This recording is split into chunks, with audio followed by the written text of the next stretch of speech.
Hello friends, कैसे हो आप सब। आई होप कि आप सब ठीक होगे। तो फ्रेंड्स, स्वागत है एक बार फिर से नई वीडियो के साथ टेक्निकल एमएस पर। सो फ्रेंड, आज वाली वीडियो जो रहने वाली है वो बैंक लोन ईएमआई के संबंध में रहने वाली है कि कैसे आप अपने बैंक लोन ईएमआई को कैलकुलेट कर सकते हैं। तो फ्रेंड्स, लाइफ में हर किसी को लोन कभी ना कभी ज़रूर लेना पड़ता है, लेकिन बहुत से कम लोगों को पता होता है कि लोन की ईएमआई को कैसे कैलकुलेट किया जाए, यानी कैसे पता किया जाए जो आप लोन ले रहे हैं उसमें कितना प्रिंसिपल रहेगा और कितना इंटरेस्ट अमाउंट रहेगा और कितनी ईएमआई आपकी पर मंथ रहने वाली है।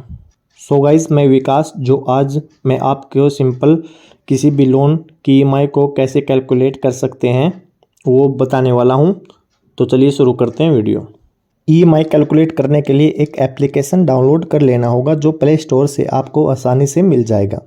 प्ले स्टोर ओपन होने के बाद आपने यहाँ सर्च बार में ईएमआई कैलकुलेटर ऐप टाइप करके सर्च कर लेना होगा, जो कि आपके इस तरह का इंटरफेस होगा।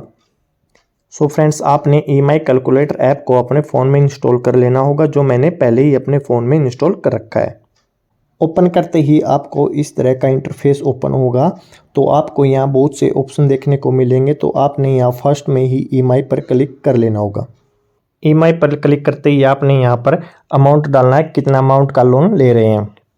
फॉर एग्जांपल आप 10 लाख का लोन ले रहे हैं तो यहाँ आपने 10 लाख डाल देना है। यहाँ पर आपने इंटरेस्ट ब्याज दर डालनी होगी नीचे कि किस रेट से आप बैंक से इंटरेस्ट ले रहे हैं। फॉर एग्जांपल आप 10.5% पर ले रहे हैं तो यहाँ पर 10.5 टाइप करके नीचे कितने ईयर के लिए ले रहे हैं ईयर टाइप करके यहाँ नीचे कैलकुलेट कर देना होगा। कैलकुलेट कर लेने के बाद आप यहाँ नीचे रिजल्ट शो हो जाता है। इसमें आपका प्रिंसिपल, इंटरेस्ट व टोटल पेएबल देखने को मिलेगा। यहाँ ऑरेंज कलर में आपका पर मंथ की ईएमआई शो होगी। तो यह बहुत ही आसान तरीका है कि आप किसी भी लोन की ईएमआई को कैलकुलेट कर सकते हैं। तो आइए हम इसके दूसरे ऑप्शन को भी देख लेते हैं। सो फ्रेंड, हम यहाँ सेकंड ऑप्शन कंपेयर लोन पर क्लिक करेंगे।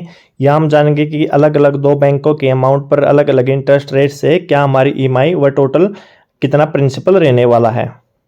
कंपेयर लोन में हम अलग अलग दो बैंकों के लोन को जैसे पीछे बताया उनको कंपेयर कर सकते हैं। फॉर एग्जांपल यहाँ मैंने 50,000 रुपये डाले और यहाँ पर 10.5% जो इंटरेस्ट रहने वाला वो बैंक का वो डाल के अगर एक ईयर में 12 मंथ होते हैं, अगर हम 5 ईयर के लिए लोन ले रहे हैं तो 5 × 12 तो 60 मंथ यहाँ पर टाइप करके नीचे फ्लैट या रिड्यूसिंग करेंगे। इसमें क्या होता है कि रिड्यूसिंग में हर महीने ईएमआई जो होती है वो आपकी घटती चली जाती है, और फिक्स फ्लैट में क्या होता है कि फिक्स्ड ईएमआई रहती है पहले महीने से लेकर के आखिरी महीने तक। सेम लोन 2 में ऐसे ही प्रोसीजर करेंगे। सारी की सारी अमाउंट जो रहता है, इंटरेस्ट रेट अलग अलग बैंक का अलग अलग होता है, वो टाइप करके नीचे मंथ और सेम यही फ्लैट ईएमआई करेंगे और उसके बाद कैलकुलेट। इतना सब कर लेने के बाद अपनी अमाउंट डालने के बाद हर बैंक का अलग अलग इंटरेस्ट रेट रहता है, वो यहाँ टाइप करके मंथ डाल के और यहाँ ये रहता था फ्लैट करके यहाँ नीचे कैलकुलेट कर देंगे। कैलकुलेट कर लेने के बाद फ्रेंड्स, दोनों लोन को कंपेयर कर लेने के बाद ईएमआई 1 और ईएमआई 2 का कंपेयर डिफरेंस होता है जो 12 रुपये आता है। फर्स्ट ईएमआई का 12.70, दूसरी का 12.83। ये अलग अलग बैंक की अलग अलग ईएमआई है फ्रेंड्स। तो नीचे यहाँ इंटरेस्ट पेबल की कितना आपका इंटरेस्ट का डिफरेंस रहने वाला, दोनों बैंकों का अलग अलग 750 यहाँ डिफरेंस रहने वाला। टोटल पेमेंट कितनी करनी होगी आपको 750 जो डिफरेंट है वो अलग अलग बैंक का अलग अलग रहेगा। यहाँ पर आपने अगर कम रेट इंटरेस्ट वाली है तो 76,250 रुपये आपने इंटरेस्ट के साथ उस बैंक को देना होगा, और यह 77,50 रुपये आपने इंटरेस्ट के साथ उस बैंक को देना होगा, और यह 77,000 यहाँ दूसरे बैंक को आपने आपके जो इंटरेस्ट है उसके साथ उस बैंक को देना होगा।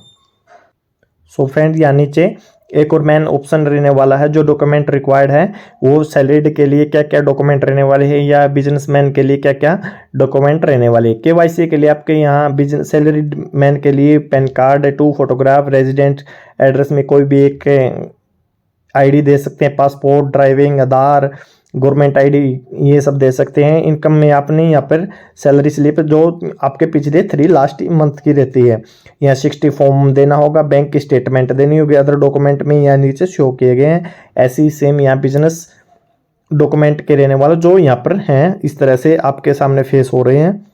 तो फ्रेंड, आपने जाना है कि कैसे आप किसी लोन को कंपेयर कर सकते हैं, लोन को क्या क्या डॉक्यूमेंट चाहिए होते हैं, लोन ईएमआई को कैसे कैलकुलेट कर सकते हैं। अगर वीडियो पसंद आई है तो वीडियो को लाइक व अपने फ्रेंड्स के साथ शेयर कर लीजिए। आप टेक्निकल एमएस पर नए हैं तो चैनल को सब्सक्राइब कर लीजिएगा ताकि फ्यूचर में ऐसी और भी वीडियो आपको मिलती रहे। टेक्निकल एमएस पर बने रहने के लिए थैंक यू।